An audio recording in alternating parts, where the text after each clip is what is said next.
Good morning, good afternoon, good evening. Jack, Conrad, Footy 5, Week 21 preview show. Lots of interesting matches. Here are 5 of them in somewhat rapid succession.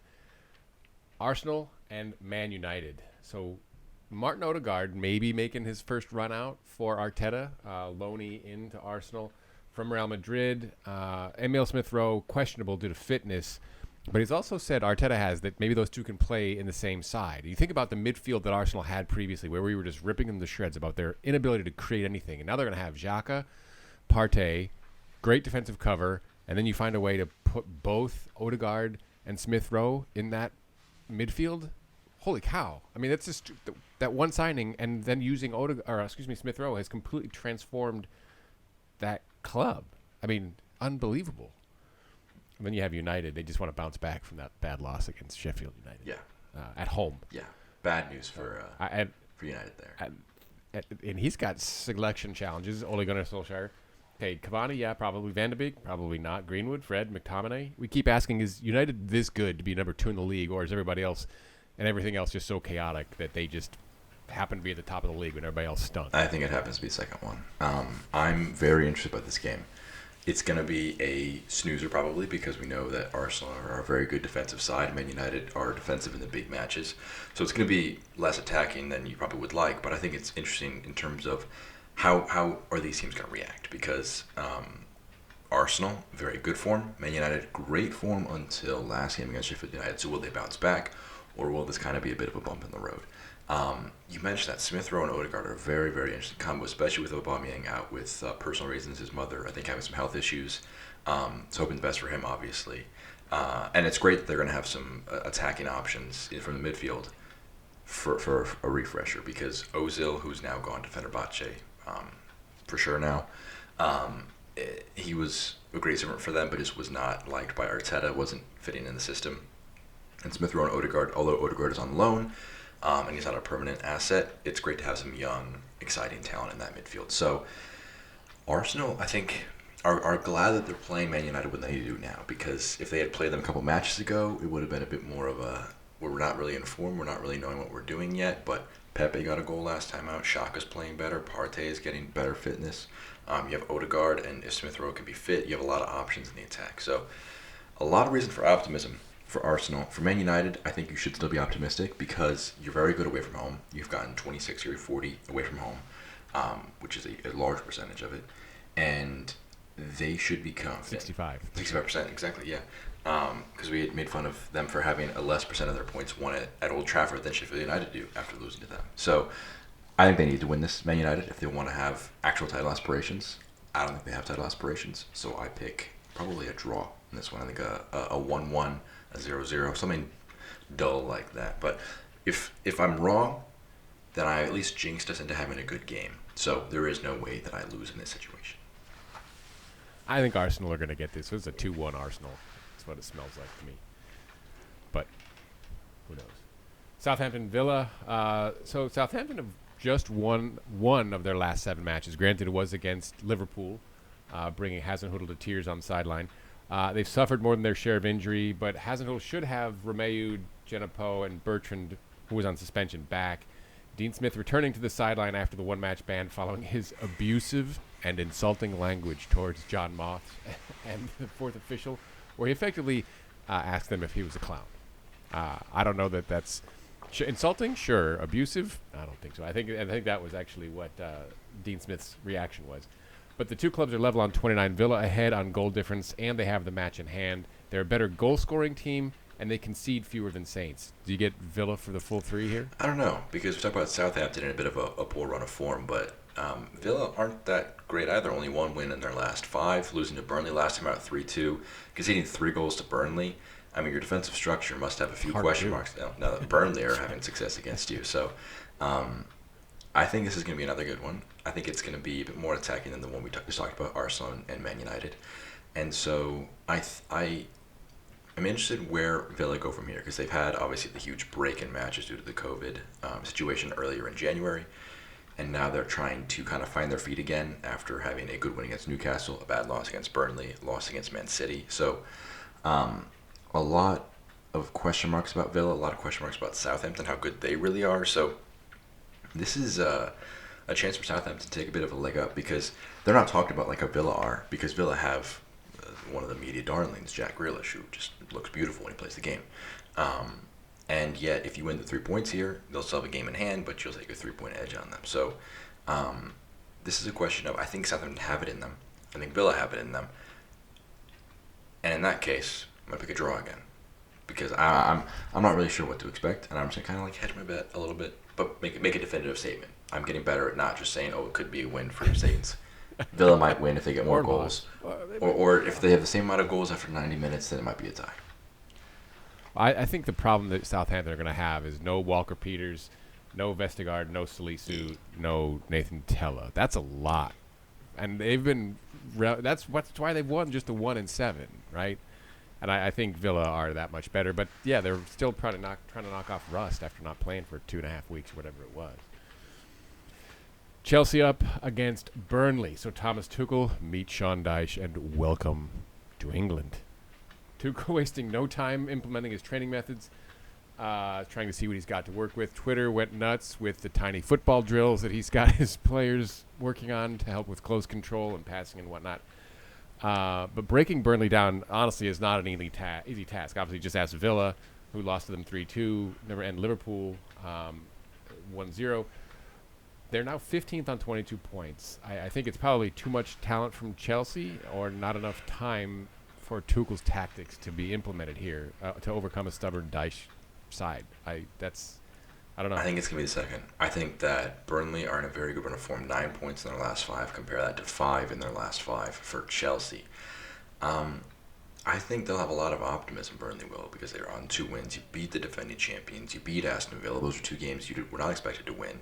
And you've crawled yourself from being just 3 points above the relegation zone to being 9 clear now. So a great vein of form for them has them in a very good spot. And so I think they'll be very confident against Chelsea, who don't have enough time under Tuchel to really kind of get a serious grasp of their tactics yet.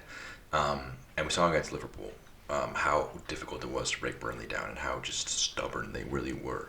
And Wolves are a bit more progressive version of Burnley, a bit more attacking, but only slightly more. And they struggled against them to create chances. So unless the talent shows up for Chelsea, which has been an issue this season, I see another draw here. I think a 0-0 is very possible in this game. I don't think Burnley have enough to break down Chelsea on the break, because I think they're pretty good with that with Thiago Silva. I believe in Mendy in between the sticks for them, but I'm going 3 for 3 on the draws right here. I think that this is going to be a great slate of fixtures, and all you see is 1-1, 1-1, 1-1. I see 0-0 in this one easily. 1-1, 0-0, something like that. I think Tuchel's selection is going to be interesting. He's going to have a full side to choose from. I think everybody is healthy with Conte back full fit. I think the biggest benefit factor of Tuchel is going to be Kai Havertz, because he looked very good against Wolves. He wasn't as direct as getting in the goals or assists as you would want to be yet, but it's progress, considering that he's being memed by many to be one of the biggest flops in all the summer transfer window. I think he's got a lot of room for improvement. And I think that my only issue with Chelsea right now is that it's too soon under Tuchel to really kind of get enough tactical variance, tactical understanding to break down a side like Burnley, who I think are going to be very defensively solid. But it wouldn't surprise me if the individual talent of Chelsea does show up, because they have that talent. It just hasn't been. It's been hiding for a little while. It's not well organized just yet. Leicester, Leeds, United. Leicester in good form, third in the table with 3 wins and 2 draws over the last 5. We talked about in the wrap-up for Week 20, no Ndidi, got the hamstring injury, and no Vardy. He's returning from surgery. Johnny Evans looks like he's going to be able to return. Leeds are 12th. We got win-win, loss-loss, win. That's kind of them, right? They give the ball away, they get lucky and don't concede, get the ball back, sprint, score, right? That's Leeds in a nutshell, right? These 2 teams that rely on the break, but I think Leicester are the more disciplined side, and they certainly have the more Premier League experience. It looks fun. You got another draw. I think this is going to be open-ended. It's going to be end-to-end. Open-ended, open game, end-to-end. Leicester without Vardy have done pretty well in the last few. 2 draws, 3 wins, and Leeds 3 wins in the last 5 isn't bad. I mean, it has you in 12th place. You're not too uncomfortable with that. I see, unlike Chelsea Burnley, I see a 2-2 or a 3-3 draw. I'm going 4-4 on the draws here, because I think that Leicester without Vardy have a little bit less punch than they usually do. And Leeds will have quite a bit of punch as they usually do. So I imagine there's going to be a few goals in this one. But I think this is going to be another even one. So, yeah, I'm excited for all 4 of these games, but I wouldn't be surprised if all 4 of them end up with no one really that happy, and all of them with just 1 point out of a potential 3.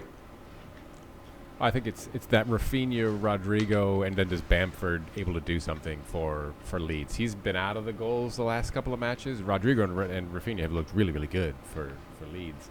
And it's just a matter of it's James Maddison or bust, it feels like, for this Leicester side right now in terms of creativity and getting the goals. They don't have the we talk about they just don't have the depth. Next up, West Ham and Liverpool. 4th place Liverpool traveling to 5th place West Ham.